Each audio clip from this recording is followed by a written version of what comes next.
उषा जी मुंबई से। राधे राधे महाराज जी। महाराज जी, अपने किसी प्रिय को खो देने के बाद हृदय में उमड़ती हुई दुख और शोक और ग्लानि, शंका, तड़फन को कैसे शांत किया जा सकता है? ज्ञान के द्वारा। अज्ञान में मोह से ग्रसित होकर के सारा संसार दुखी हो रहा है। जब तक ज्ञान नहीं होगा तब तक रोना नहीं होगा। कौन हमारा है? सब में भगवान विराजमान है। वही जब अंतर ध्यान हो जाते हैं तो कहा जाता है मर गया, और जब वही चैतन्य रूप होते हैं तो कहा जाता है जिंदा है। अब हमारे गर्भ से प्रकट हुआ या हमारे घर में प्रकट हुआ तो हम मान लेते हैं हमारा है। वो चैतन्य घन परमात्मा अपने कर्मों का भोग भोगने आता है और फिर चला जाता है। उसका किसी से संबंध नहीं रखता। हम अपनी तरफ से संबंध मानकर रोने लगते हैं। पांच तत्वों में विलीन हो गए और आत्मा कर्मों को लेकर नए जन्म में चला गया। हम यहाँ बैठे रो रहे हैं उसके लिए, मोह के कारण। जब तक मोह नाश नहीं होगा तब तक ये रोना धोना बंद नहीं होगा। इसका नाम मृत्यु लोक है। यहाँ सब मरेंगे, चाहे जो कोई हो, चाहे दुरात्मा हो, चाहे महात्मा अच्छा हो, चाहे बुरा, सबको यहाँ शरीर छोड़कर जाना पड़ेगा। फिर रोना क्यों? किस लिए रोना? जिसकी जितनी आयु है उतना रहेगा, इसके बाद चला जाएगा। जो पहले से तैयार न थे पछता कर चले गए। हम तुम सबको जाना है, जाने की तैयारी कर लो। नाम जप करो, भगवान के आश्रित रहो, भगवान के लीला चरित्रों को सुनो, तो ये मोह नष्ट हो जाएगा। मोह नष्ट होते ही आनंद की अनुभूति होगी, रोना धोना थोड़ी होगा। अभी अज्ञान की दशा है, इसलिए रोना आ रहा है कि मेरा पुत्र चला गया, मेरा भाई चला गया, मेरा मित्र चला गया, मेरा पति, मेरी पत्नी। ऐसे यहाँ जाना है सबको, अपने समय के अनुसार जाना है। कोई मरता नहीं है। आत्म तत्व कर्मों को लेकर नया जन्म लेता है, पंचभूतों में मिल जाते हैं। कोई मरता नहीं है। ये केवल हमारा मोह है कि मेरा था, वो किसी का नहीं था। वो न जाने कितने जन्म किस किस को माँ बाप बनाया। इस जन्म में तुम्हें बनाया, अगले जन्म में फिर और किसी का। तो ये सब मायाकृत है। इसलिए रोइए मत, नाम जप कीजिए और उस जीवात्मा को भी शांति मिले। नाम जप करके उसको दीजिए और स्वयं भजन कीजिए, आनंदित रहिए। मोह मत कीजिए, नहीं तो मोह तो बहुत ही दुखदायक है। मनोज साहू जी भोपाल से। श्री हरिवंश महाराज जी। गुरुदेव भगवान, आपके द्वारा ही एक बार श्रवण किया था कि भक्ति मार्ग पर चलने से ब्रह्म ज्ञान या ब्रह्म मार्ग का जो संकेत या अनुभूति होती है स्वतः ही हो जाती है। महाराज जी, भक्ति मार्ग पर चलते हुए हम कैसे अनुभूति करते हैं उसकी ब्रह्म? जब आप भजन करेंगे तो वो स्थिति आने लगती है। भजन से स्थिति आती है। भजन से ही कुछ अच्छा नहीं लगता। संसार के भोग कोई भोगने की इच्छा नहीं होती। तब धीरे धीरे अंदर ज्ञान स्फुरित होने लगता है। जितना भजन बढ़ाते चले जाओगे तो जैसे एक एक कवल में क्षुधा, निवृत्ति, तुष्टि और पुष्टि होती है, ऐसे एक एक नाम जप से संसार से वैराग्य, अपने स्वरूप का ज्ञान और भगवान से प्रेम, ये तीनों हो जाते हैं। पर जैसे कई दिनों का भूखा हो तो एक कवल भोजन पाने पर रोक दिया जाए तो उसको असंतुष्टता होगी, समझ में नहीं आएगा कि हमारी भूख मिट रही। जब वो आधा पेट होगा तब समझ में आएगा कि हमारी भूख मिट रही। ऐसे अनंत जन्मों से हम वासनाओं से घिरे रहे हैं। अब हम नाम जप शुरू करेंगे तो आधा पेट कम से कम नाम जप हो, 24 घंटे में 12 घंटा, तब समझ में आएगा कि हाँ अब आपका भजन हो रहा है, आपको संसार से वैराग्य हो रहा है, आपको भगवान से प्रेम हो रहा है। इसलिए भजन को बढ़ाओ और कम से कम 12 घंटा लाओ। 24 घंटे में 12 घंटे भजन, तब आप फिर देखो कि आपके अंदर कैसे ज्ञान की भूमिकाएं बदलती हैं, कैसे भक्ति की ऊंचाई आती है। चीनू जी फरीदकोट से। राधे राधे महाराज जी। महाराज जी, कर्म और भाग्य में क्या अंतर है? उसी को एक ही बात कहते हैं। जो हमारे भाग्य में कर्म के परिणाम रूप रचना लिखी गई है, जिसे प्रारब्ध कर्म कहते हैं, वही भाग्य है। और नया कर्म जो करते हैं वो क्रियमाण है। जो संचित जमा है उन्हें संचित कर्म कहते हैं। कर्म 3 प्रकार हुए, संचित कर्म, प्रारब्ध कर्म और क्रियमाण। क्रियमाण जो वर्तमान में कर रहे हैं, प्रारब्ध जो वर्तमान के कर्म का फल सुख दुख दे रहा है। वर्तमान में अच्छा कर रहे हैं लेकिन बुरा फल मिल रहा है, प्रारब्ध। वर्तमान में बुरा कर्म कर रहे हैं लेकिन अच्छा फल मिल रहा है, भाग्य, वही प्रारब्ध। जिस समय तुम्हारे भाग्य से पुण्य कर्म का फल नष्ट होगा और वर्तमान का पाप कर्म, पूर्व का पाप कर्म जुड़ेगा, उस समय तुम्हारा पतन हो जाएगा, नाश हो जाएगा, तुम्हारा महान दुख विपत्ति संकट में फंस जाओगे। इसलिए बहुत होश में चलना चाहिए। अगर आप होश में नहीं चलोगे तो आपसे पाप कर्म बनेंगे और वही पाप कर्म आपका प्रारब्ध बनकर आपको दंड देंगे, आपको दुख देंगे। तो कर्म क्रियमाण नया, प्रारब्ध पूर्व जन्मों के कर्मों का भोग, संचित बहुत जन्मों के कर्मों का एकत्रित गोदाम। मोनालिसा दुबे जी। राधे राधे महाराज जी। महाराज जी, कोई व्यक्ति हमें दुख देता है तो हमारे पूर्व जन्म के कर्म उस व्यक्ति के द्वारा दुख के रूप में आते हैं, तो महाराज जी क्या उस व्यक्ति को भी आगे चलकर दुख प्राप्त होगा? प्राप्त होगा, क्योंकि उसका नया कर्म बन गया। आपके कर्म ने उसे प्रेरित किया, वो क्षमा भी तो कर सकता था, लेकिन उसने आपको दंड दिया तो उसका क्रियमाण बन गया, अब उसको भोगना पड़ेगा। जैसे आपका हमसे टक्कर लग गई, आपके प्रारब्ध कर्म ने धक्का दिलाया, हम क्षमा भी तो कर सकते हैं। हम क्षमा कर दिए तो हमारा क्रियमाण ठीक हो गया, और हमने आपको गाली दे दिया, आपको धक्का दे दिया तो हमारा नया कर्म बन गया, ये हमको भोगना पड़ेगा। इसी यही तो परंपरा, कर्म परंपरा है, बराबर भुगताती चली जा रही है। वंसल जी रुड़की से। राधे राधे महाराज जी। महाराज जी, आप पूछ रहे हैं कि जैसे जिन संतों का भगवत प्राप्ति होती है या आखिरी जन्म होता है तो उनको भी कर्म भोगने पड़ते हैं, प्रारब्ध होता है, तो महाराज जी क्या उनको भगवान माफ करते हैं कुछ, या भगवान कुछ माफ कर देते हैं या? हाँ, अरे पहाड़ के पहाड़ माफ कर देते हैं। वो तो ऐसे 150 ग्राम, 1 कुंतल में 50 ग्राम फटाफट भोगवा करके। देखो ना, बड़े संतों की बड़ी पीड़ाएं होती, ये फोड़ा, ये कैंसर, ये चीज, ये दुनिया का दुख उन्हीं के ऊपर आ जाता है, क्योंकि उनका आखिरी जन्म होता है। तो जो पहाड़ का पहाड़ जमा होते हैं उनमें थोड़ा थोड़ा भुगता करके निपटा देते हैं। और संतों को इतना ज्ञान होता है कि मैं शरीर नहीं हूँ, इसलिए शरीर में आने पर दुखों को वो व्याकुल नहीं होते, वो अशांत नहीं होते, विचलित नहीं होते, सह जाते हैं और भगवान का भजन करते हैं।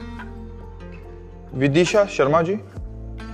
राधे राधे महाराज जी। महाराज जी, अगर कोई किसी की मदद करे पहले खुद से और फिर वही इंसान बार बार हमें ये बोले कि मैंने तेरे लिए ये किया, तू ऐसा बोल रहा है अभी, तो महाराज जी ऐसी कंडीशन में? पहली बात तो जिसने किया और बोला तो उसका सारा पुण्य खत्म हो गया। दूसरी बात तो वो अब तुम्हें टॉर्चर कर रहा है, उसका नया कर्म बन रहा है, उसको दुख भोगना पड़ेगा। तुम केवल शांत रहो, कोई उत्तर मत दो। वो बार बार ऐसा कह रहा है तो उसकी हानि ही हानि हो गई। पहले कहने से उसका पुण्य नष्ट हो गया और बार बार कहने से उसका पाप बढ़ रहा है, क्योंकि आपको दुख दे रहा है, और दुख देने के परिणाम में उसका पतन हो जाएगा, उसका नाश हो जाएगा, वो उसके लिए हानि का कारण बन जाएगा। इसलिए आप चुप रहो। आप जिस समय वो आपको बोले उस समय राधा राधा राधा, कोई बुरा मत मानो। जैसे देने पर उसके बुरा नहीं माने थे, ऐसे गाली देने पर भी बुरा मत मानो। उसका कर्म बिगड़ रहा है, आपका ठीक हो रहा है। दिशांत जोशी जी, उदयपुर से। राधे राधे महाराज जी। महाराज जी, अहंकार छोड़ना चाहिए, लेकिन मैं छोड़ते ही कर्म कौन करेगा? प्रकृति। 3 गुणों के द्वारा, किसका प्रश्न है? 3 गुणों के द्वारा कर्म होते। गुणाणु गुण वर्तनते मनुष्या पार्थ सर्वसा। आत्मा थोड़ी कर्म करती है, कर्म 3 गुणों के द्वारा होते, सतोगुण, रजोगुण, तमोगुण। जैसे यंत्र में चढ़ी हुई कठपुतली नाच रही है तो वो थोड़ी नाच रही, यंत्र नचा रहा है। तो माया रूढ़ानी, जो यंत्रारूढ़ानी मम माया, भगवान कहते हैं मेरी माया रूपी यंत्र के ऊपर आरूढ़ होकर सारा जगत नाच रहा है, माया नचा रही है 3 गुणों से। कर्म मैं से थोड़ी होता है, कर्म तो माया से होता है। मैं स्वीकार करने के कारण उसे कर्ता और भोक्ता का दंड मिलता है। जो मैं अहंकार विमूढ़ आत्मा करता हमिति मन्यते, मैंने ये कर्म किया तो उसे दंड भोगना पड़ेगा, नहीं तो उसको कोई दंड नहीं। पूरे विश्व का भंडारा हो जाए तो कोई पुण्य नहीं, और पूरे विश्व का विनाश हो जाए उसके द्वारा तो कोई पाप नहीं। जो अहंकार रहित है। लेकिन अहंकार होने के कारण ही छोटे छोटे कर्मों का भी हिसाब उसे भोगना पड़ता है। यही अहंकार मिटाने के लिए तो साधना की जाती है। जो अंतःकरण का अहंकार है उसे मिटाना है। आत्मा में ब्रह्म स्वरूप है, वो निर्विकार है, वो चिदानंदमय है, उसके द्वारा कोई क्रिया नहीं होती, वो अक्रिय है, उसमें कोई संकल्प नहीं होता, वो गुणातीत है।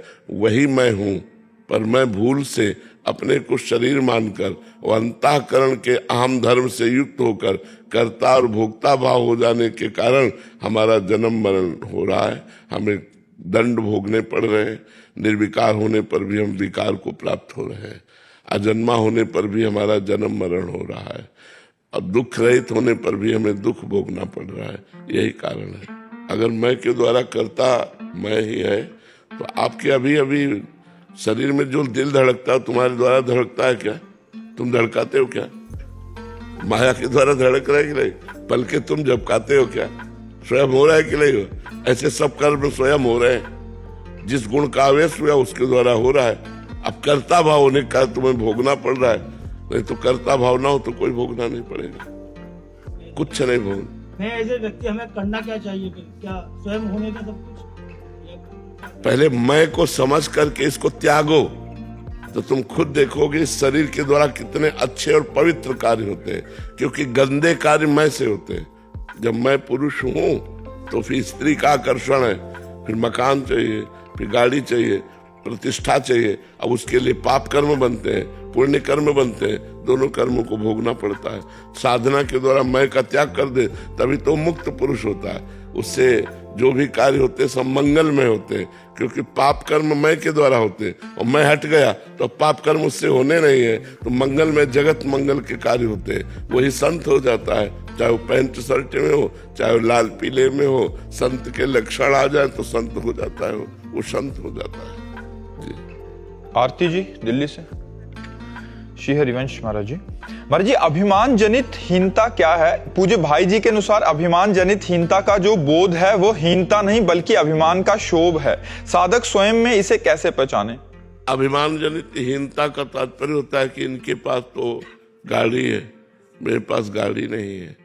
इनके पास बढ़िया मकान है, मेरे पास मकान नहीं है। ये तो बड़े पदों में है, हम तो कुछ नहीं है। तो ये जो हीनता है ये जलाती रहती है, ये दैन्यता नहीं है, ये जलाती रहती है। कामना जनित हीनता है, दूसरों की उन्नति देखकर अपने हृदय में जो जलन हो रही है, मत्सरता, ये अहंकार। इससे बाहर कैसे? सर्वलोक महेश्वर भगवान अभी बताया नहीं, यद्यपि वो निर्धन है फिर भी लोक में धन्यवाद का पात्र है यदि हम धर्म से चल रहे हैं। गरीबी से चलो तो दीपक की तरह जलते रहोगे धर्म पूर्वक, और अगर ज्यादा जल्दी करोगे, पाप कर्म करके धनी बनना चाहोगे तो हाइलोजन की तरह जलोगे। एकदम फोकस हुआ और एकदम धड़ाम से बुझ गए, और वो दीपक की तरह जलता हुआ कुल परंपरागत पवित्र भाव से चलेगा। पाप कर्म करने वाला कभी सुखी नहीं हो सकता। तो हमको ये नहीं देखना, अपने में हीनता नहीं लानी कि यार इनके तो ये है, इनके तो नहीं। भगवान ने मुझे जिस परिस्थिति में रखा है बहुत अच्छा रखा है, और बड़ी उनकी कृपा है। देखो, अगर भगवान हमारी आंखें ले लेते और फिर सोचो जीवन भर ऐसे बंद रहे तो घबराहट नहीं पैदा हो जाती।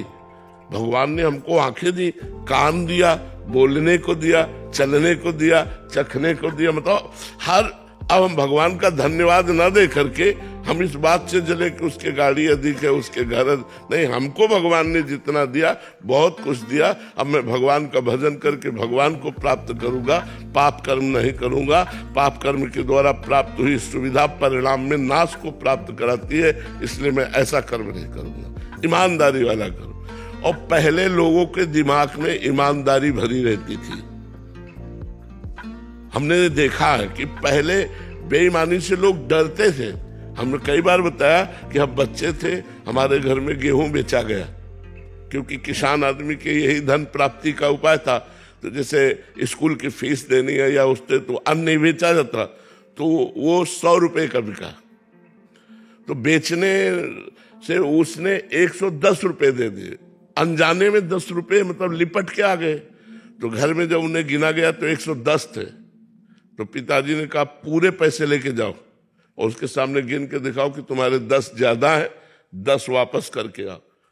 तब वो 10 वापस कर, नहीं तो मान लो ऐसी स्थिति में जहां 100 रुपये का गेहूं बेचा जाता है वहां 10 रुपये काफी लाभ है, लेकिन नहीं, बोले पूरे रुपए ले जाओ और उसके सामने गिनो और गिन कर दिखाओ कि 10 तुम्हारे ज्यादा है, उनको दे के आओ। तो ऐसे पिता के होने के कारण ही तो भगवान के मार्ग में चल पाए हम। अगर ऐसे माता पिता ना होते, धर्मात्मा महात्मा ना होते, तो हम कहां से महात्मा पैदा हो जाते। तो पहले हमने देखा पुराने जमाने के जो नियम थे वो ईमानदारी वाले थे।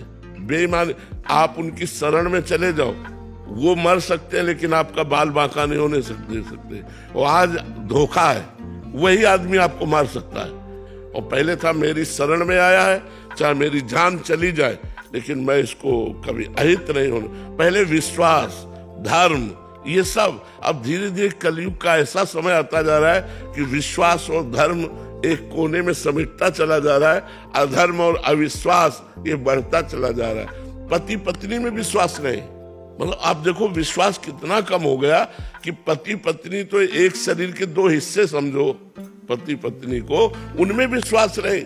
तो ये जब हम धर्म से चलेंगे, भगवान का नाम जप करेंगे, भगवान के आश्रित रहेंगे, तो हमारा जीवन बड़ा सुखी रहेगा, शांति रहेगी। जिस शांति की खोज हम बाहर कर रहे हैं वो हमारे हृदय में है। और अगर शांति है तो सबसे बढ़कर धन है। दुनिया का धन एक तरफ और संतोष धन एक तरफ। अगर हमें संतोष और शांति प्राप्त हो गई तो सबसे बड़े हम धनी हैं। इसलिए हमें हीनता का भाव नहीं रखना चाहिए। अभिमान जनित हीनता यही होती है कि काश मैं भी ऐसा बन जाता, और जल रहा है अंदर, ऐसा नहीं होना चाहिए। अमन जी जयपुर से।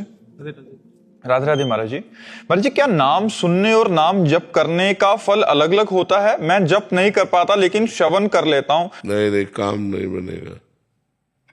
बराबर श्रवण थोड़ी करते हो, 24 घंटे बराबर श्रवण थोड़ी करते हो। तो नाम जप क्या है कि जैसे सांप अंदर बिल के बैठा हुआ है और ऊपर से लाठी चलाओ तो सांप के ऊपर कोई फर्क पड़ेगा क्या? ऐसे ही हमारा जो मन है वो अंदर है, हृदय में है, और कान से हम सुन रहे हैं, मन संसार का चिंतन कर रहा है, आराम से कर रहा है कि नहीं? आप देखना, जब आप कान से सुन रहे हो तो देखना वो संसार का चिंतन कर रहा है, उस पर कोई फर्क नहीं पड़ रहा। अब उससे जपो आप, राधा राधा राधा, मन से जपो आप। अंदर तुम स्वयं जपो तो वो लगेगा, फिर नाम जप में लगेगा।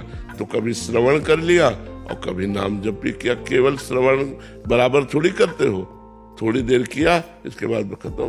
तो श्रवण में मन चंचल बना रहेगा, लेकिन जब मनन करेंगे तो स्वयं को मन को लगना पड़ेगा। इसलिए नाम जप करो स्वयं। कभी श्रवण कर लिया और कभी सुमिरन कर रहे हैं। श्रवण कथन सुमिरन सेवन चितलावहि। श्रवण कथन, श्रवण भी किया, कभी गा भी रहे हैं, कभी सुन भी रहे हैं और कभी जप भी रहे हैं। अंदर ही अंदर उसको सुमिरन कर रहे हैं, तब काम बनेगा।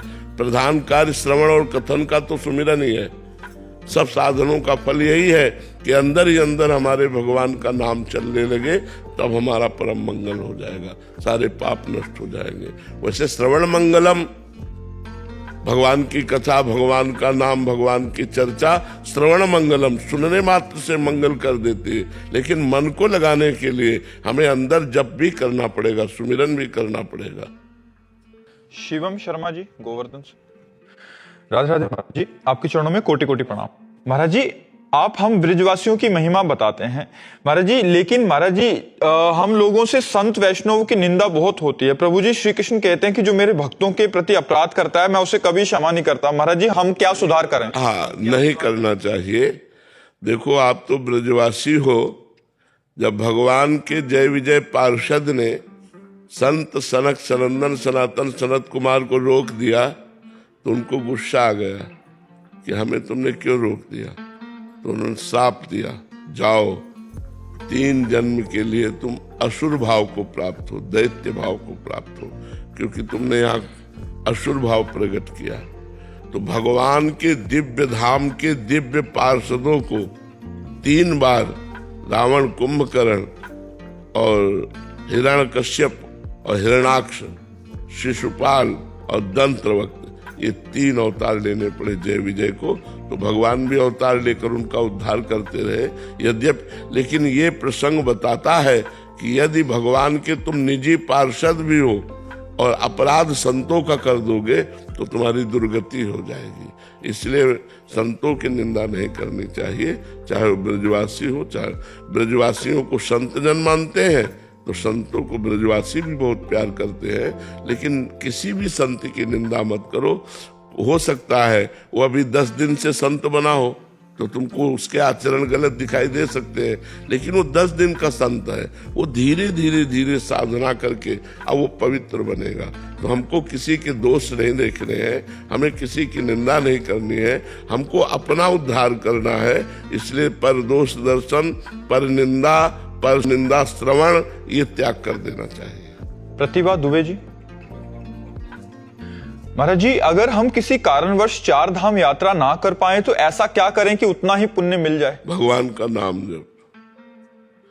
भगवान के नाम जप से सारे धामों का, सारे तीर्थों का, सारे व्रतों का, सारे शास्त्रों के स्वाध्याय का सब फल प्राप्त हो जाएगा।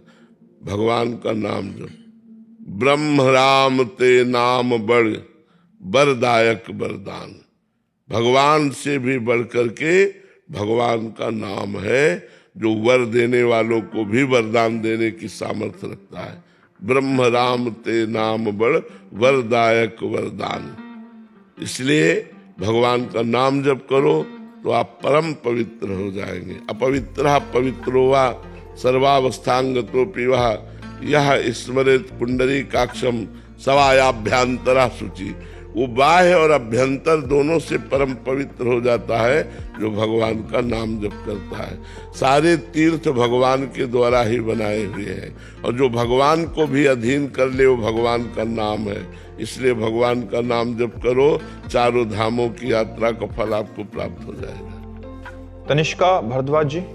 राधे राधे महाराज जी। महाराज जी, ऐसा क्यों होता है कि कभी हमें भगवान से एक जुड़ाव सा महसूस होता है, पर कभी कभी जब उनकी जरूरत हो तो हमें लगता है कि भगवान हमसे दूर हैं? वो जुड़ाव नहीं होता है, 3 गुणों का प्रभाव है। जब सतोगुण आएगा तो भगवान अच्छे लगने लगेंगे, भक्ति अच्छी लगने लगेगी, साधु संग अच्छा लगने लगेगा। जब रजोगुण आएगा तब भोग अच्छे लगने लगेंगे, भगवान के सामने पर्दा सा ढक जाएगा। और जब तमोगुण आएगा तो निद्रा, आलस्य, हिंसा, क्रोध, प्रमाद ये सब बातें आ जाएंगी। तो ये 3 गुणों का चक्र सबके हृदय में चलता रहता है। जो भजन के द्वारा इन 3 गुणों को जीत करके त्रिगुणातीत हो जाता है उसके ऊपर फिर प्रभाव, वो भी एक रस भगवान की भक्ति में डूबा रहता है। जब तक हम 3 गुणों के अंतर्गत हैं तब तक हमारे भाव बदलते रहेंगे। जो गुण आएगा वो अपना प्रभाव हमको दिखाएगा। इसलिए हमको हर गुण के प्रभाव में नाम जप करना है, तो हम गुणों से पराजित ना होकर फिर त्रिगुणातीत हो जाएंगे। तो चाहे जो गुण आवे, चाहे रजोगुण आवे, चाहे तमोगुण आवे, चाहे सतोगुण आवे, मन लगे चाहे ना लगे, सुख मिले चाहे ना मिले, भाव बने चाहे ना बने, हमें राधा राधा राधा राधा रटना है, जिससे ये 3 गुणों से हम ऊपर उठ जाएंगे। अभी जुड़ाव नहीं है, वो तो सतोगुण का लक्षण है। अंशुल जी। राधे राधे महाराज जी। महाराज जी, आप कह रहे हैं कि आपको आपके शरीर में ना महाराज जी अभी एकदम किडनी फेल हो गया। महाराज जी, लास्ट 6 महीने में ही 80% किडनी डैमेज हो गई है, अब 20% बची है, उसका इलाज चल रहा है मेरा। तो गाइडेंस चाहिए महाराज जी, मार्गदर्शन चाहिए कि ऐसे में क्या करना चाहिए। हम तो बच्चा भगवान के सहारे हैं और भगवान का नाम जप करते हैं। हमारी तो 100% फेल है, तुम्हारी तो 80% फेल है। हम तुम्हें गाइडेंस क्या करें, हम शरीर में नहीं रहते, शरीर को पीड़ा, हम शरीर के दुख सुख में नहीं रहते हैं। अब बचपन से अभ्यास किया है और भगवान की शरण में, तो ये कला आपको थोड़ी मिल जाएगी, क्योंकि आप भगवान से जुड़े नहीं हैं, भगवान में चित्त अर्पित नहीं किया है। तो जब तक भगवान में चित्त अर्पित नहीं किया जाता तब तक ये दुख सुख और सब। अब न मरने की चिंता है, अगर भगवान में चित्त जोड़ दो तो आनंदित हो सकते हो, नाम जप करो तो आनंदित हो सकते हो। हाँ, आप निराश मत होइएगा, आप निराश मत होइएगा, अच्छे डॉक्टर से मिलिएगा। हो सकता है आयुर्वेदिक डॉक्टर ऐसा मिल जाए, होम्योपैथिक डॉक्टर ऐसा मिल जाए, या वो जो थेरापी करते हैं ऐसा कोई मिल जाए। आप एक बार प्रयासरत रहिए, भगवान से प्रार्थना कीजिए और नाम जप कीजिए, और निराश बिल्कुल मत होइएगा। इसमें सबसे ज़्यादा होता है कि जब हमारे शरीर में कोई रोग होता है और हमें इस बात का पता चलता है तो हम टूट जाते हैं, हम निराश हो जाते हैं, हम उदास हो जाते हैं। ये नहीं होना चाहिए। इसका बहुत बड़ा रोग पर प्रभाव पड़ता है। देखो, अगर हम प्रसन्न न रहें तो हम गिर जाएं। हम हर समय प्रसन्न रहते हैं, भगवान के बल से हर समय प्रसन्न रहते हैं, इसलिए हम स्वस्थ जैसे रहते हैं। इतनी कठिन परिस्थिति में भी हम आपसे वार्ता कर रहे हैं, हम सत्संग कर रहे हैं, इसलिए निराश तो होइएगा नहीं, प्रसन्न रहिएगा और 2-3 किलोमीटर आराम से चलिएगा और डॉक्टरों से सलाह करके उचित आहार लीजिएगा और आपकी किडनी फिर आ सकती है। आप प्रयासरत रहिए, निराश मत होइएगा, ठीक है। हर्षित जी, राधे राधे महाराज जी। महाराज जी, श्री जी से प्रेम कैसे हो? प्रेम के लिए तड़पन। प्रेम मूल यह नाम है, प्रेमी रसिक जपत यह नाम, प्रेम मगर निजबन विश्राम, श्री हरिवंश जहां रहे। अगर हम प्रेम का मूल नाम है और इस नाम को खूब जप करें तो इसी से प्रेम प्रकट हो जाएगा। पहले नाम अनर्थ की निवृत्ति करता है, पाप का नाश करता है, फिर धीरे धीरे भाव आता है, फिर धीरे धीरे अनुराग प्रकट हो जाता है। पर ये लंबा सफर चलेगा। जब हमारा रात दिन भजन होगा तब हमें भगवत प्रेम होगा। 24 घंटे उठते बैठते चलते फिरते खाते पीते काम करते एकांत में बैठते हर समय नाम जप करो, इसी से प्रेम प्राप्त हो जाएगा। भजन न सेनी प्रेम की, भजन न होई संग बिनु, भजन बिना नहीं प्रेम, छिन्हू भजन न छाड़िए धरिए या दृढ़ नेम। बिना भजन के प्रेम नहीं होता और बिना महापुरुषों के संग के भजन नहीं होता। जब संतों का संग होता है तब हमें नाम में प्रीति होती है और जब नाम में प्रीति होती है तो भगवान में प्रेम हो जाता है। राधिका जी सोनीपत से, राधे राधे गुरुजी। गुरुजी, आपने सत्संग में प्रेम भक्ति के विषय में बताया। प्रेम भक्ति में कामना नहीं रहती, कामना के त्याग करने पर ही प्रेम भक्ति का प्रादुर्भाव महाराज जी कैसे होता है? कृपया मार्गदर्शन करें। देखो, जब तक हमें अपने शरीर और शरीर संबंधियों से मोह होता है तभी तक कामना होती है। यदि हमारा शरीर भगवान को अर्पित हो जाए और सारे संबंध भगवान को अर्पित हो जाए, सारे संबंध, नाथ सकल संपदा तुम्हारी, मैं सेवक समेत सुत नारी, परिवार का संबंध भगवान के चरणों में, शरीर का संबंध भगवान के चरणों में, तो हमको भगवान की तरफ से ये ज्ञान प्राप्त होता है कि हमारे भगवान सर्वज्ञ हैं। सर्वज्ञ अर्थात सब कुछ जानते हैं, सर्वशक्तिमान, वो सब कुछ कर सकते हैं, सर्वत्र वो सब जगह विराजमान है। तो जो सब कुछ जानते हैं, सब कुछ कर सकते हैं, सब जगह विराजमान है, वो मेरे प्रभु हैं। तो मुझे फिर क्या मांगना, क्योंकि कोई अल्पज्ञ तो है नहीं कि उनसे को बताना पड़ेगा कि हमें क्या आवश्यकता है। तो जो वो विधान कर रहे हैं वो मेरे लिए परम मंगलमय है। जोई जोई प्यारो करे सोई मोहि भावे, भावे मोहि जोई सोई सोई करे प्यारे। जब उपासक अपने आप को पूर्ण भगवान को समर्पित कर देता है तो उसकी कामना नष्ट हो जाती है। इस समर्पण में जादू है, इस समर्पण में एक चमत्कार है कि उसके अंदर कोई कामना नहीं रह जाती। और जहां कामना का नाश हुआ तहां भगवान की प्रेम लक्षणा भक्ति प्रकट हो जाती है। सकल कामना हीन जे राम भगति रस लीन, भगवान की भक्ति के प्रेम रस में वो उपासक लीन हो जाता है जिसकी कामनाएं शांत हो जाती। सबसे बड़ी कामना शरीर भोग की रहती है। त्रिभुवन में इसका बहुत बड़ा प्रभाव है काम का। अगर ये काम वासना थोड़ी भी चिंगारी बची रही तो 2500-50 वर्ष साधना करने पर जहां इसको अवसर मिला भोग का, तहां ये ज्वाला बन जाती है। इसलिए उपासक को ऐसा नहीं समझना है कि मैं निष्काम हो रहा हूं, मेरे अंदर कोई कामना नहीं। भगवत प्राप्त महापुरुषों के हृदय में भी काम अपना प्रभाव दिखा देता है। जैसे देवर्षि नारद भगवान के 24 अवतारों में एक अवतार भी है और भगवान की प्रेम लक्षणा भक्ति के आचार्य भी हैं, लेकिन उनको जब यह अभिमान आया कि मैं काम विजयी हूं तो उनको फिर ब्याह की सूझी और बड़ा चरित्र है, कई बार सुना चुके हैं। जब उपासक अपने देहाभिमान को और देह संबंधियों को और देह संबंधी भोगों को भगवान के चरणों में समर्पित कर देता है, तभी उसका समर्पण माना जाता है। और समर्पण का एक चमत्कार होता है कि उसके हृदय में कोई कामना नहीं रह जाती, और जिसके हृदय में कोई कामना नहीं होती वहां भगवान का प्रादुर्भाव हो जाता है। जाहि न चाही कबहु कछु, तुम सन सहज स्नेह, बसो निरंतर तासुर, सो राउर निज के। भगवान उसके हृदय में निरंतर प्रकट होकर विराजमान हो जाते हैं। जिसकी चाह मिट गई, कामना नष्ट हो गई। तो कामना अज्ञान के कारण होती है। सर्वज्ञ भगवान से संबंध जुड़ जाने पर कोई कामना नहीं होती। अगर हुई भी तो वो नष्ट हो जाती है, वो शांत हो जाती है। इसलिए हमें भगवान की शरणागति स्वीकार करके निरंतर नाम जप करना है और कामनाओं को भगवान के चरणों में समर्पित कर देना है। वो पूर्ण करे या वो उसका नाश कर दे, दोनों प्रकार से हम राजी हैं।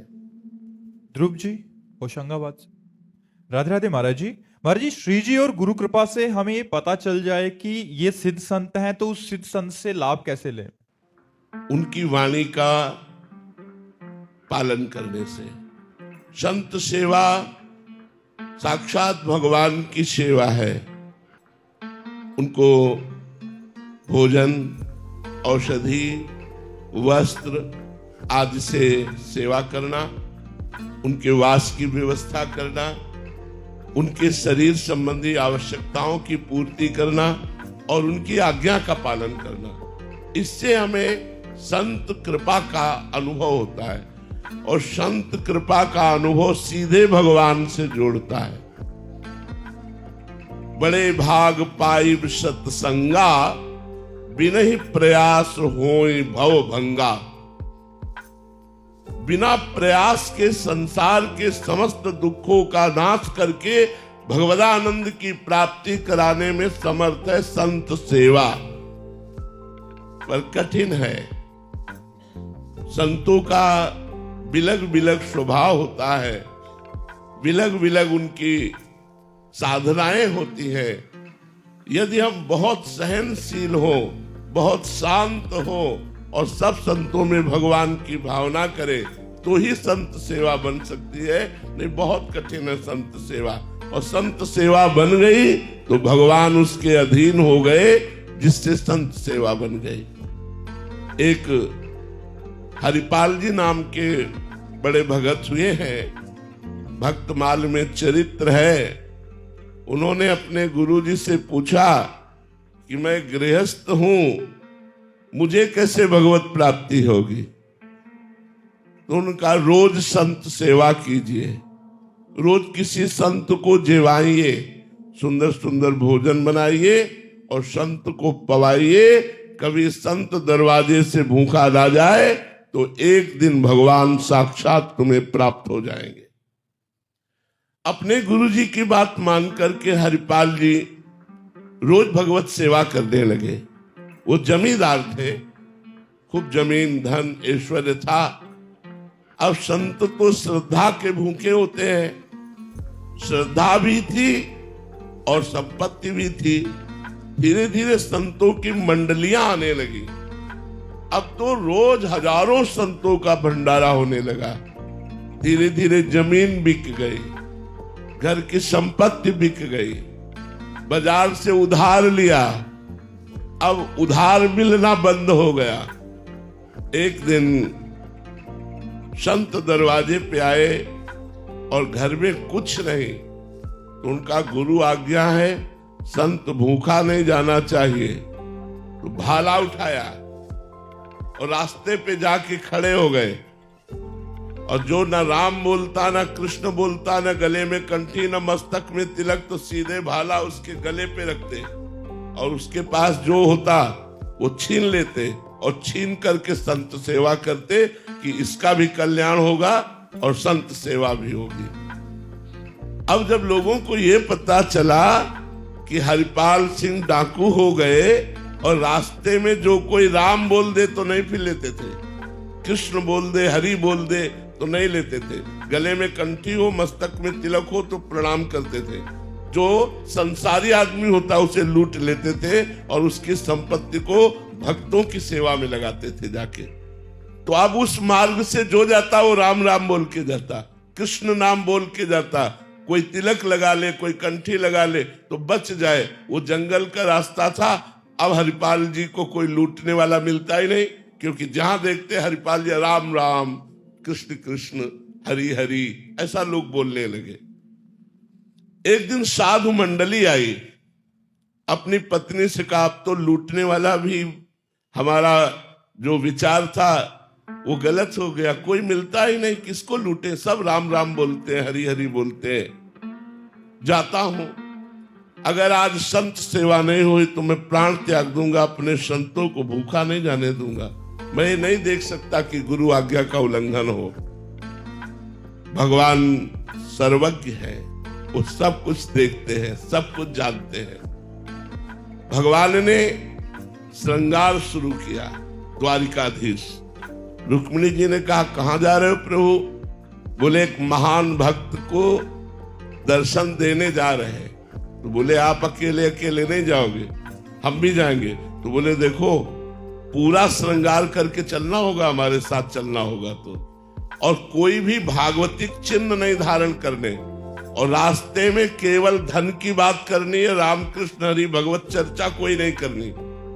बोले प्रभु आज तक तो हमने ऐसा अजीब भक्त नहीं देखा, भक्त तो भगवत चर्चा सुन के प्रसन्न होते हैं। बोले नहीं, कोई भगवत चर्चा नहीं करनी, श्रृंगार पूरा कर लो, कोई भागवतिक चिन्ह नहीं धारण करना। हरिपाल जी उदास खड़े थे उसी मार्ग में कि कोई निकले तो मैं चोरी उसकी वस्तुओं की करके संतों का भंडारा कर दूं। बड़ी मंडली संतों की बैठी हुई है। जो ही नजदीक गए सोई भगवान ने कहा भैया सुनते हैं इस मार्ग में चोर लगते हैं, आपको मैं 2 असरफियां देता हूं, मुझे पार कर दोगे? हरिपाल जी से ही। तो हरिपाल जी ने कहा ये तो बहुत बड़ा धनी आदमी। बोले हम बिल्कुल पार कर देंगे, असरफियां अपने पास रखो। उन्होंने सोचा 2 असरफी से क्या होगा, पूरा लूटेंगे इसे। तो द्वारिकाधीश और रुक्मिणी जी स्वयं लूटने के लिए लिखित है श्री भक्तमाल जी में, चरित्र है हरिपाल जी का।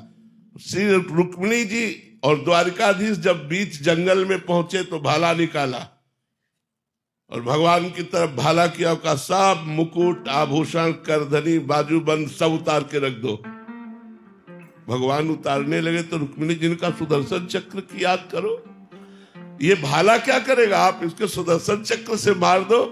भगवान ने कहा हम मारने नहीं आए, हम जिस भक्त के दर्शन कराने लाए थे वो यही है। इशारे से बताया और कहा सब आभूषण उतार दो। तो रुक्मिणी जी ने सब आभूषण उतार दिए, लेकिन सुहाग के चिन्ह को रोक लिया। तो हरिपाल ने कहा इससे 10 संतों की भूख मिटेगी, सीधे उतारो नहीं भाला से। रुक्मिणी जी और भगवान उनकी इस भक्ति को देखकर अपनी गुरु आज्ञा के पालन के लिए वो निम्न कार्य में भी, चोरी में भी उतर गए। तो भगवान द्वारिकाधीश और रुक्मिणी जी प्रकट हो गई, उनको दर्शन दिए और कहा मेरे आभूषण ले जाओ। अब ये कुल परंपरागत तुम्हारे यहाँ लक्ष्मी बनी रहेगी, क्योंकि साक्षात महालक्ष्मी का अवतार रुक्मिणी जी हैं। इनके आभूषणों से आभूषण प्रकट होते रहेंगे और कभी भी तुम्हारे घर से लक्ष्मी नहीं जाएगी। साक्षात द्वारिकाधीश रुक्मिणी जी को देखकर साष्टांग दंडोत से हरिपाल जी को भगवत साक्षात्कार हुआ।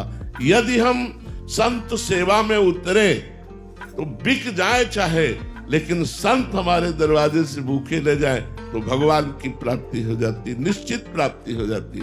एक महाराष्ट्र में सागालसा सेठ ने, उनके गुरुजी ने भी उनको आज्ञा दी संत सेवा की। वो रोज जाते 10-20 किलोमीटर में कहीं भी एक संत मिलते, उनको लिवा के आते, भोजन पवाते। 12 वर्ष व्यतीत हो गए। 12 वर्ष में हर कार्य सिद्ध हो जाता है। 12 वर्ष तक यदि जप करो तो जप सिद्ध हो जाएगा। 12 वर्ष तक अगर आप संयम से रहो तो आपका संयम सिद्ध हो जाएगा। तो 12 वर्ष संत सेवा पूर्ण होने वाली थी और ऐसी वर्षा शुरू हुई। उस दिन कोई संत नहीं मिला तो भूखे रह गए। उनकी पत्नी और उनका पुत्र चिलैया और उनका नाम सागाल साह था, तीनों भूखे रह गए। दूसरा दिन हुआ वही वर्षा, तीसरा दिन हुआ, चौथा दिन हुआ। पत्नी ने कहा हमारा नियम था बिना संत को पवाए हम पाएंगे नहीं, तो हमारे चाहे प्राण चले जाएं पर हम संत को पवा के ही पाएंगे। लेकिन मेरा बेटा अभी छोटी अवस्था का है, 13-14 वर्ष का है, 4 दिन भूखे हो गए, ये मैं बर्दाश्त नहीं कर सकती, इसलिए आप जाओ और किसी संत को लाओ।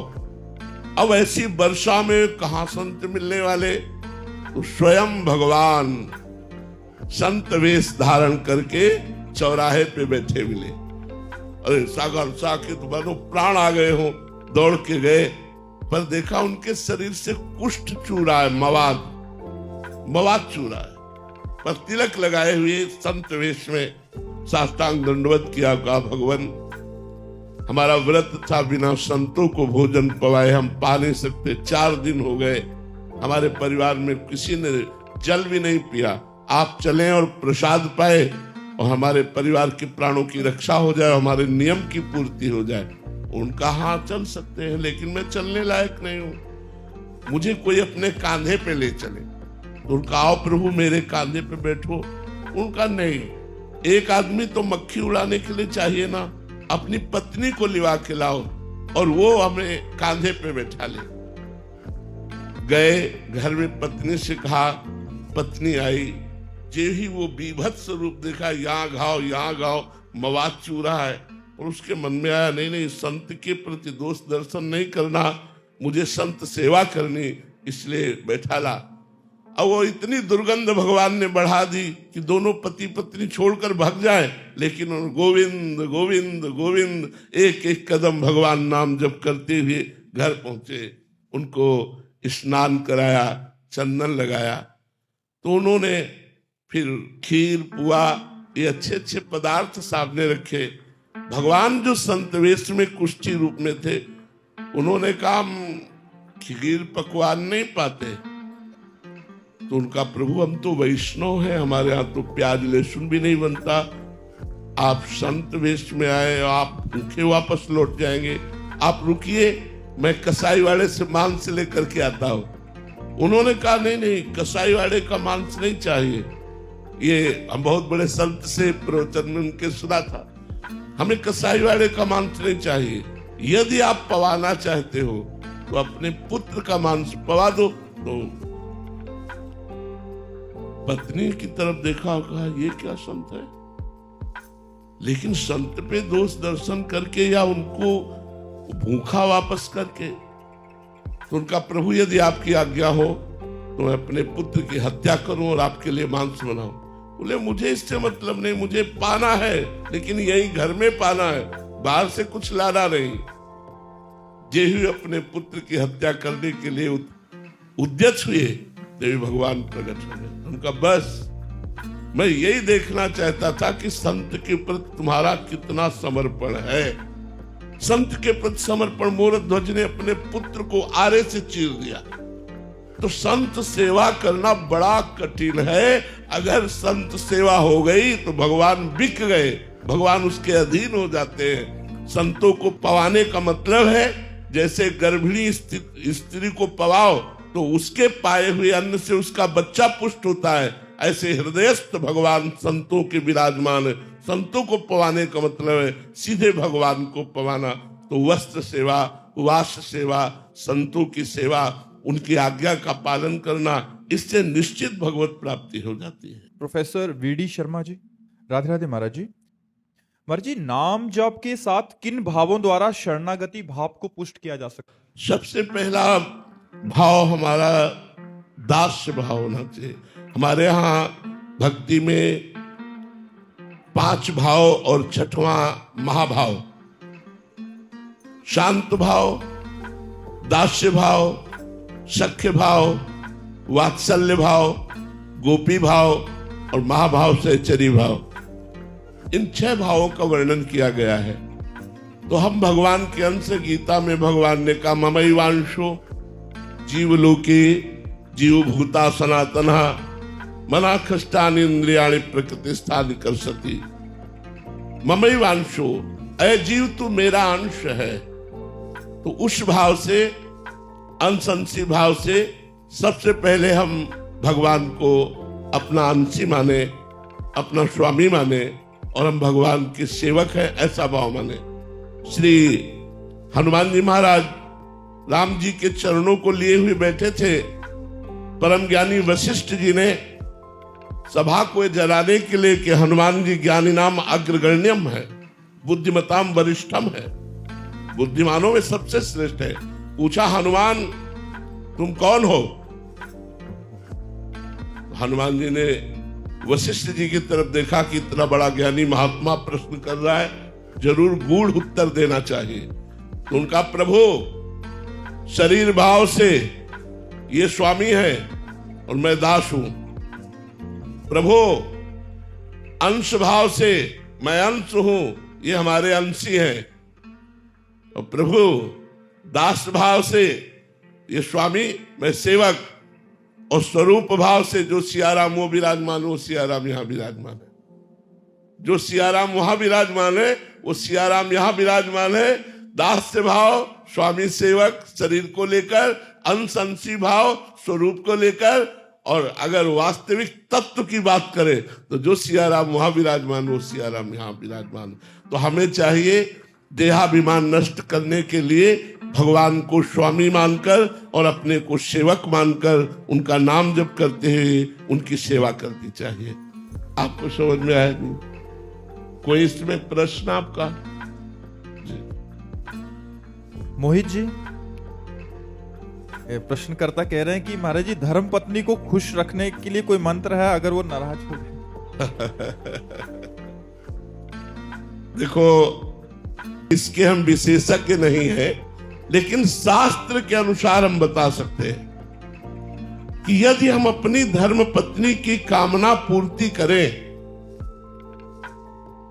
और उसके मन के प्रतिकूल कभी आचरण न करें तो वो हमारे अधीन हो जाएगी।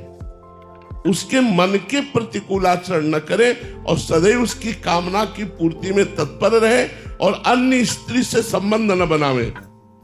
अगर कामना की पूर्ति भी करेंगे और उसको ये पता चले कि आप किसी अन्य स्त्री से संबंध बनाए हैं, तो शायद है वो आपको पसंद नहीं करेगी। कोई भी पत्नी ये पसंद नहीं करेगी कि उसका पति किसी पर स्त्री से प्रेम करे। तो आपको चाहिए कि संपूर्ण वृत्ति लगाकर अपनी पत्नी में भगवान का दर्शन करते हुए उसमें प्रेम कीजिए और कामना की उसकी पूर्ति कीजिए। प्रतिकूल अगर वो व्यवहार करती है तो आप मुस्कुराकर शांत हो जाइए। इसी से आप अपनी पत्नी को अधीन कर सकते हैं और दूसरा कोई उपाय नहीं है, कोई ऐसा मंत्र नहीं है कि हम आपको बताएं। महाराज जी, आपको हर एक विषय का ज्ञान कैसे है महाराज जी? आप ना गृहस्थी में गए, पिता का क्या कर्तव्य है, पति का, पुत्र का, पत्नी का? चूंकि भगवान हमारे सब रूपों में विराजमान है, जब भगवान का ज्ञान हो जाता है तो सब ज्ञान हो जाता है। आप किसी भी विषय में प्रश्न कीजिएगा, भगवान तुरंत आपको उत्तर देंगे बिना सोचे विचारे, क्योंकि भगवान ज्ञान स्वरूप है ना, वही भगवान हमारे हृदय में बैठे हैं। तो जहां आप प्रश्न करते हैं तो प्रश्न बाद में पूरा होता है, उत्तर हमारे दिमाग में पहले आ जाता है। नहीं तो हमको ये कोई बताते थोड़ी कि आज क्या प्रश्न करना है। जो प्रश्न करो आप तुरंत उत्तर लीजिए, उसका सटीक उत्तर लीजिए। ऐसा नहीं कि मनमानी उत्तर। अगर आप राजी नहीं है तो आप खड़े होकर बोल सकते हैं कि मैं आपके उत्तर से राजी नहीं हूं, आपको प्रमाण सहित हम उस उत्तर को प्रमाणित करेंगे कि ये शास्त्र सम्मत और भागवतिक उत्तर है, ये कोई मनमानी मनगढ़ंत बातें नहीं है। श्री राधा वल्लभ लाल। श्रद्धा मिश्रा जी। श्री राधा वल्लभ श्री हरिवंश। श्री हरिवंश महाराज जी। महाराज जी, सन्मुख होए जीव मोहि जबहि, जन्म कोटि अगनाहि तबहि। महाराज जी, सुंदर कांड की चौपाई आपके श्रीमुख से सुनकर ये विनती लेकर आई हूं कि आप मेरा उद्धार करें। गुरुदेव, इस अधम से प्रतिकूलता आते ही प्रभु के प्रति अविश्वास एवं शाब्दिक नहीं, अपराध बन ये जाता तो है। नहीं होना चाहिए, ये नहीं होना चाहिए, नहीं, ऐसा नहीं होना चाहिए।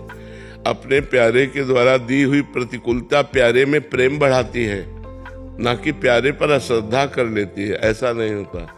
नहीं, एक ऑफिसर थोड़ा लेट पहुंचा तो उसकी पत्नी ने कहा, जी हम तुमसे रोज प्रार्थना करती हैं, आप समय से आ जाया करो, आप लेट क्यों हो जाते हो, आज तो बहुत लेट हो गए। उसने पिस्तौल निकाली, खोला, गोली भरी, फिट किया, पत्नी की कनपट्टी में लगा दिया। ये सब नाटकबाजी बाहर किया करो। बोले असली गोली है, तुम्हें डर नहीं है? बोले मेरे प्रीतम हो, मुझे डर नहीं है, तुम मेरे प्यारे हो, ऐसा कर ही नहीं सकते। उसने हंसकर पिस्तौल नीचे रख ली। बात समझ में आई? प्रभु मेरे प्यारे हैं और मंगल भवन है, उनकी ताकत ही नहीं कि वो मंगल कर सके। उनका जिन्होंने मारने का प्रयास किया उनको तो परम पद दे दिया, और हम राधा राधा बजते हैं, वो हमारा मंगल कर देंगे। कैसी बात करते हो?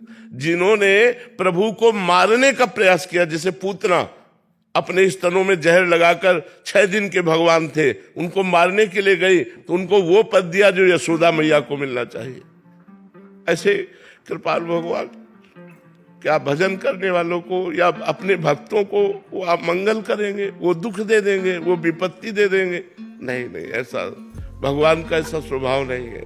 हमारे भगवान, जैसे हम सूर्य भगवान को कहें कि तुम में ताकत हो तो अंधेरा करके दिखाओ, तो वो नहीं दिखा सकते, क्योंकि जब तक वो रहेंगे अंधेरा हो ही नहीं सकता। ऐसे भगवान मंगल भवन है, भगवान की ताकत नहीं कि किसी का मंगल कर सके। भगवान ने जिनको मारा उनको योगी जन दुर्लभ परम पद दे दिया, परम पद दे दिया। जिनको मारा, फिर जिनको प्यार करते हैं उनकी बात क्या है? तो अगर हम भगवान के भक्त हैं तो विपत्ति में, दुख में, संकट में घबराए नहीं, उन्हीं से प्रार्थना करें कि हमको ऐसी सामर्थ्य दीजिए। एक वो संसारी गीत में है ना, ऐसी शक्ति हमें दे न दाता, मन का विश्वास कमजोर होना। ऐसी विपत्ति, ऐसे दुख हमारे जीवन में आए जिससे हम आप पर विश्वास कर सकें, आप पर दृढ़ता कर सकें। कहीं ऐसी परिस्थिति न भेज देना कि हमारा विश्वास आपसे टूट जाए। भगवान से प्रार्थना करो। ये बहुत कमजोर बात है कि विपत्ति में, दुख में हम घबरा कर भगवान पर अश्रद्धा कर ले या विश्वास। नहीं, उस समय तो और श्रद्धा करने की बात है, क्योंकि वही हमें विपत्ति का नाश कर सकते। हरि स्मृति सर्व विपद विमोक्षणात्। भगवान का स्मरण ही समस्त विपत्तियों से बचाता है, और भगवान का स्मरण छूट गया तो अश्रद्धा हो गई, तब तो हम गए। फिर हमारा कौन साथी है? विपत्ति में कौन साथी है संसार में? नहीं, संसार में कोई साथी नहीं है, एकमात्र भगवान साथी हैं। तो भगवान के सन्मुख रहो। हमें तो ऐसा नहीं लगता कि कोई विपत्ति ऐसी है जो हमें परास्त कर सके, क्योंकि हम भगवान के जन हैं। ऐसा नहीं हो सकता, कोई बाल बांका नहीं कर सकता। भगवान के जन हैं हम, भगवान की शरण में हम बचपन से देख रहे हैं, तो एक एक कदम भगवान का प्यार दुलार हमको देखने को मिला है। नहीं, भगवान बहुत कृपालु हैं। कभी ऐसा मत करो, कोई भी अश्रद्धा मत करना। श्रद्धा मात्र से आपको समझ में आ जाएगा भगवान कितने कृपालु हैं। गुरुदेव, ये जीव जानता है लेकिन फिर भी ये नहीं होता। ये जानते हैं महाराज जी, पर कभी कभी शाब्दिक अपराध बन जाता है, भगवान को भी उल्टा सीधा बोल देते हैं। ये चलेगा? कैसे चलेगा? जैसे हम आपसे प्यार करते हैं, अब हमको नाराजगी लगी तो हम किससे लड़ेंगे? आपसे ही तो लड़ेंगे। लड़ना बात अलग है, अश्रद्धा बात अलग है। लड़ने में और प्यार होता है। हम किससे कहें? आपके होते हुए हमारी ये दुर्दशा, और हम किससे कहें? हम आज रात 8 पहर आपकी सेवा करते हैं, हमारी दुर्दशा आप देखकर चैन से रह रहे हो। ठीक है, जाओ, हम आपसे बात नहीं करते। वो एक लड़ना होता है, उसमें प्यार होता है। हम भी लड़ते हैं अपने भगवान से, उसमें प्यार होता है। अश्रद्धा शब्द अलग है और लड़ना शब्द अलग है।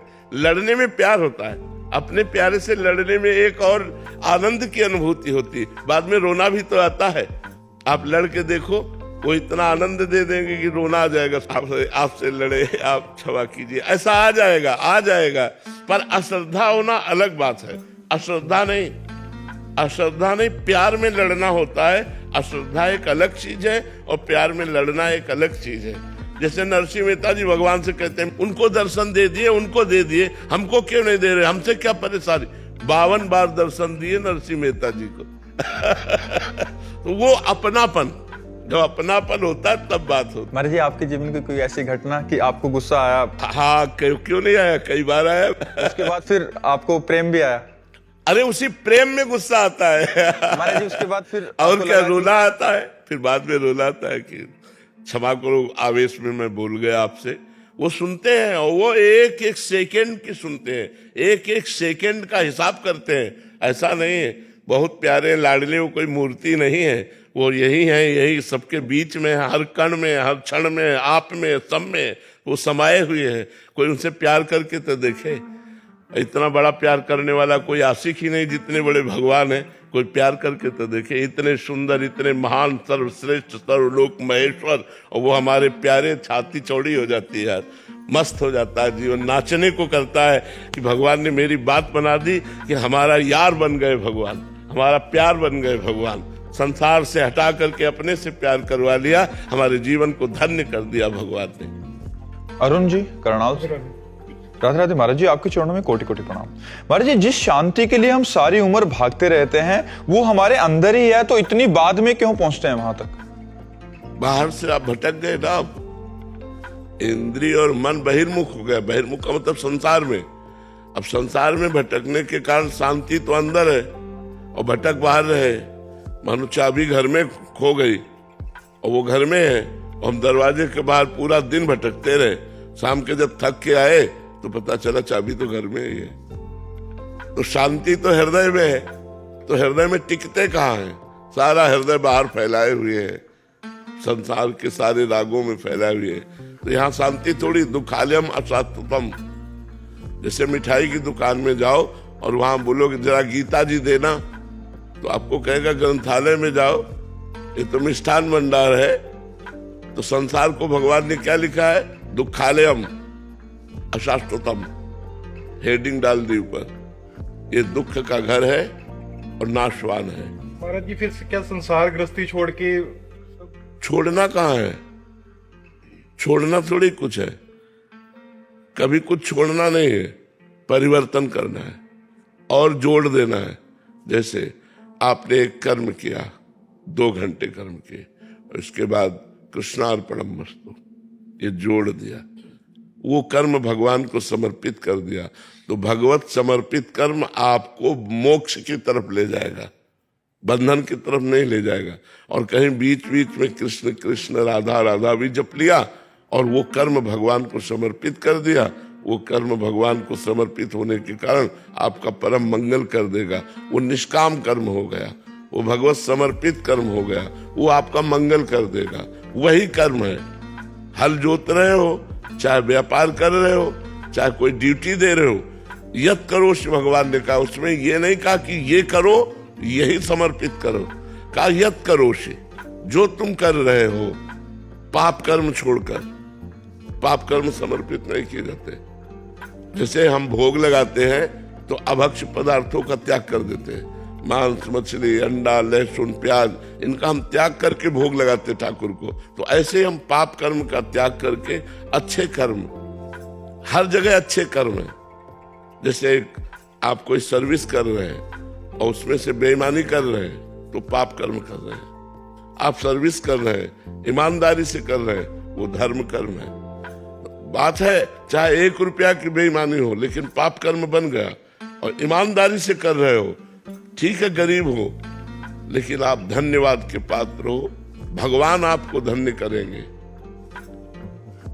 सकल भुवन मध्य निर्धना तेपि धन्या, निर्धना तेपि धन्या, यद्यपि वो निर्धन है तेपि धन्या, जिसके हृदय में भगवान की भक्ति विराजमान है। जो धर्म से चलता है निर्धना तेपि धन्य सकल भुवन मध्य, पूरे ब्रह्मांड में वो धन्यवाद का पात्र हो जाता है जो धर्म से चलता है, भगवान की भक्ति करता है। तो हमको ये देखना है कि छोड़ना कुछ नहीं। कहाँ भाग के जाओगे? हमें बताओ, माया रहित स्थान बताओ। चलो जहां आप कहो वहां आपको माया दिखाए, माया ही माया है। भाग के कहाँ जाओगे? कहीं भाग के नहीं जाना। जहां हो वही साधना करो और माया रहित हो जाओ। जहां हो वही साधना करो, जिस परिस्थिति में हो उस परिस्थिति में साधना करो। अच्छा, साधना कलयुग की, इसमें विशेष जोर पसीना चुआने में नहीं दिया गया। सुलझ के, समझ के हम कर्म करें, समझ के, और नाम जप करते रहे और भगवान को समर्पित करते रहे। देख लो जीवन आपका क्या हो जाएगा। आप स्वीकार करो, केवल इस बात को स्वीकार करो। मान लो आपको 8 घंटा हो गया काम करते हुए और भगवान को भूले रहे। 8 घंटा के बाद, हे करुणामय प्रभु, ये 8 घंटा संसार की सेवा ऐसी थी कि मैं आपको भूल गया। ये 8 घंटा कर्म, जो 8 घंटा समय है, वो मैं आपको समर्पित करता हूं। आप करके देखो, सब लोग आप करके देखो, आपको कितना आनंद आएगा। छोड़ना नहीं, माया छुड़वाएगी। हम कह रहे हैं 20 घंटा भूल गए, आप समर्पण ही नहीं किया, तो 20 घंटा को टोटल समर्पण करो। हे नाथ, मैं 20 घंटा से संसार के राग में ऐसा भूल गया, ये टोटल 20 घंटा मैं आपको समर्पित करता हूं। कृष्णार्पणमस्तु। आप इसका फल देख लीजिएगा, इसका फल देख लीजिएगा, परम लाभ प्राप्त होगा इसका। आप देख लीजिए, इसे भागवत धर्म कहते हैं। जो कृष्ण समर्पण है, ये भागवत धर्म है। कर्म का समर्पण भागवत धर्म है। बिल्कुल सरल है। आप जो कर रहे हो, बस पाप कर्म नहीं। पाप कर्म जब हो जाए तो उसका प्रायश्चित कर लेना चाहिए। एक तो होने ना पावे, अगर हो जाए तो उसका प्रायश्चित कर लेना चाहिए। गंगा यमुना स्नान करके, कुछ पाठ करके, कुछ दान पुण्य करके उनको नष्ट कर देना चाहिए, जिससे हमें अगले जन्म का हिसाब न बन जाए वो पाप कर्म। तो पाप कर्म नष्ट कर दिया और सारे कर्म भगवान को समर्पित कर दिए और नाम जप कर रहे हैं, तो हमारा घर बैठे कल्याण हो गया। घर बैठे सबका कल्याण हो जाएगा। हमारी बात मान लो, राधा राधा जपो और अपने कर्मों को भगवान को समर्पित कर दो।